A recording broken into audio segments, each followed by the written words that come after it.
Hey guys, my name is Warden A.C. Macko. I'm a game warden with the Game Commission. I'm Warden Shomper. I wanted to be a game warden because my stepfather was a game warden. I kind of learned from him and what the process would be, and this would be something I could see myself doing in the future. And similar to Warden Shomper, I became a game warden because I have a passion for the outdoors, and I was a huge hunter ever since I was a kid. So kind of doing this job ties both my passion as well as my interest hand in hand. We're here today to talk about hunting safety and firearm safety, especially with deer, bear, and rifle season coming up end of November. So we have some props today with some firearm safety, and we're going to be talking about how to maintain firearm safety at all times while hunting in the woods. So here in front of us, we have a long gun that most hunters use during the deer and rifle bear season. So just a quick overview of some of the parts we have. We have the trigger, which is going to be important when talking about this in the future. We have the action. For this particular rifle, it's a bolt action, so we have the action here, and then we have the safety. At all times when you're walking throughout the woods, make sure you always have the safety on before you intend to fire at a said animal. You have the muzzle, so remember this is going to be key in the future when talking about muzzle discipline. And then you have the stock. We got 4 rules here that we like to follow when handling a firearm. 1, treat every firearm as if it is loaded. And 2, don't point the weapon at anything you don't intend to destroy. The remaining 2 are make sure you keep your finger off the trigger at all times until you're ready to fire at your said target. And the last and most foremost is make sure you know your target and what is beyond your target. One of the first things you want to remember when handling a gun is muzzle discipline. If you're hunting in a party and you have people around you, always want to be aware of where the muzzle's at. Some common ways to carry the gun is one way like this, and possibly at the ground if you're surrounded by people. Just always being aware of where the muzzle's at is the most important thing when handling the firearm. Storage of your firearm when not in use is key. Make sure when you're storing your firearm, the action is always open, the safety is always on, and before you embark on your journey to fire your firearm, making sure the barrel is clear of all obstructions.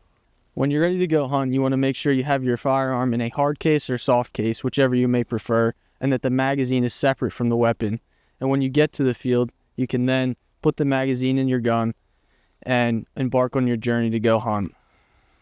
When you get to the location of where you're going to hunt for the day, you want to load your firearm, putting one in the chamber and making sure the safety is on. Also get a look of your surroundings and what possibly might be in the background of where you're going to fire.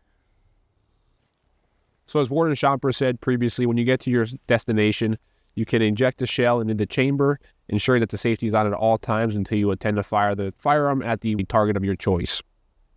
When you find that animal that you wish to harvest, you can raise the rifle to your shoulder, whatever dominant side you are. For me, I'm a lefty, so my dominant hand is going to be on the grip of the said rifle. The butt of the stock of the firearm is going to be pressed into my shoulder, and my non-dominant hand is going to be on the foregrip of the rifle, giving it stability. Again, making sure the safety is on at all times, and you have proper muzzle discipline at all times so you're not flagging your hunting buddy or anything you wish not to shoot. Once the firearm is up and you are on your target, you can take the safety off, put your finger on the trigger, and slowly pull the trigger back until the gun fires, killing that said animal you wish to harvest. While we're on the topic of hunting, it's important to note that it is unlawful to have any loaded firearm in, on, or against any motorized conveyance, whether that be an ATV, a side-by-side, a boat, and or a vehicle. So again, a loaded firearm is considered loaded, whether there's a loaded round in the chamber and or a loaded magazine inserted into the gun. So remember, it is unlawful to have any loaded firearm in, on, or against a motorized vehicle or conveyance. It's important to note that there are 2 different safety zones when hunting in the field. For any type of firearms, whether that be muzzleloader, rifle, and or shotgun, a safety zone is 150 yards from any building and or structure. So to put that into kind of an illustration, pick a point, a house, and draw a 150-yard radius around that said point of interest. And that is that safety zone. So you cannot shoot through or within that said safety zone of a structure nearby your hunting location. As far as archery implements go, that safety zone is 50 yards. So when you're hunting with archery equipment, the safety zone of any structure or building is 50 yards. firearms are 150 yards. Just keep that in mind this fall when you're embarking on your rifle, either deer or bear hunting. Just keep that in mind so you're not violating anyone's safety zone. Before you go hunting here in Pennsylvania, make sure you have all the proper licensing that you need. Anything that you may need, you can reach out to us and ask one of us or look online at the Pennsylvania Game Commission's website. When we are in the field and we check you for hunting, the main things we're looking for are whether you have the proper licensing and you have the proper tags to be hunting in that area. So while you're enjoying your day out in the woods hunting, you may come across one of us in the field just doing a simple field check or a field compliance check. And as Warden Shomper said here earlier, during that encounter, we're just making sure you are in compliance with the hunting laws and regulations, ensuring that you have a proper valid photo ID on you, as well as a proper hunting license with your big game harvest kill tags. During that check, we just ask that you keep your firearm pointed in a safe direction at all times. So it ensures the safety of both us as well as yourself. Give us the tags and the hunting licenses we are looking for, and you'll be off to enjoy the rest of your hunting day. So what we have here are two individuals rifle deer hunting. So as you could see at first that they both have the required 250 square inches of fluorescent colored orange, visible 360 degrees in an arc around them. So they check off the box for safety with orange attire. The individual in the front sees a antlerless deer up front, and he is kneeling down to take the shot with his firearm. As you could tell, his finger is off the trigger at all times until he is ready to fire. The safety is on until he is ready to fire, and the individual he is hunting with is behind him to avoid any type of muzzle conflict, and he's not in the line of fire from the individual taking the shot. All right, now shoot the deer.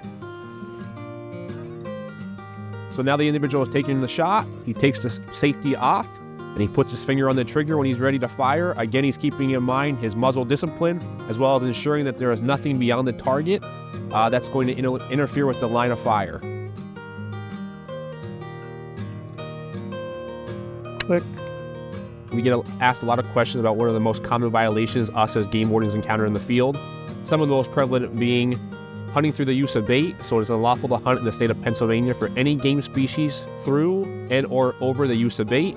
It's also unlawful to hunt under the influence of alcohol. So hunting through the use of alcohol is treated the same as a DUI, except it's called hunting under the influence, so an HUI. So it's important to note when you're out at deer camp with your buddies, not to be drinking and consuming large amounts of alcohol prior to going to the field for both not only your own safety, but the safety of other hunters amongst the field. It is also important to note that you cannot have a firearm in your vehicle while spotlighting deer at night. For archery seasons, you cannot spotlight after 11 o'clock at night. For rifle season, it is unlawful to spotlight at all during all times of the night. So just keep that in mind with rifle season quickly approaching us, that you cannot spotlight at all throughout any time of the night. I just want to thank Pennsylvania Game Commission, Warden Macko, Warden Shomper for taking the time to spend with us today. We really appreciate that. We're out here in Heman Township, and we really had a nice time. And thank you for all the information. I think our viewers will appreciate it. And again, we always appreciate our relationship with law enforcement and the things that you do. We thank you very much for what you guys do in the community on a daily basis. So thank you very, very much. Thank you guys for having us. We appreciate it. One of the most important things you want to know. Oh my God. All right, I'm good. We'll get this.